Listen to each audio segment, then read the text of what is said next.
మనకి రీసెంట్గా శ్రీశైలంలో ఫారెస్ట్ అధికారుల మీద ఒక దాడి జరిగింది కదా. సో మరి దీంట్లో భాగంగానే వాళ్ళు బయటకు వచ్చి మాట్లాడటం జరిగింది. సో దీని తర్వాత చంద్రబాబు నాయుడు గారు కూడా దీని గురించి సీరియస్ అయ్యి రియాక్ట్ అయ్యారు.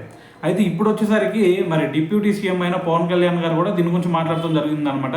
అయితే ఇక్కడ పవన్ కళ్యాణ్ గారు ఏమన్నారు అంటే, ఇప్పుడు ఎవరైతే ఆ దాడికి పాల్పడ్డారో సో వాళ్ళందరిని కూడా ఫస్ట్ పట్టుకొని వాళ్ళందరి మీద కూడా కేసు నమోదు చేయండి.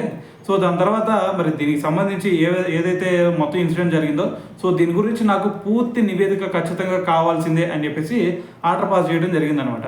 సో దాంతోపాటు ఆయన అంటుంది ఏంటంటే, మేము అంతకుముందు అసెంబ్లీ సాక్షిగా మరి ఏదైతే చెప్పామో చంద్రబాబు నాయుడు గారు నేను, మరి పార్టీలో ఉన్న వాళ్ళైనా సరే ఈవెన్ మేమైనా సరే తప్పు చేస్తే వదిలేది లేదు ఈ ప్రభుత్వంలో అని చెప్పేసి ఒక మాట ఇచ్చాం మేము.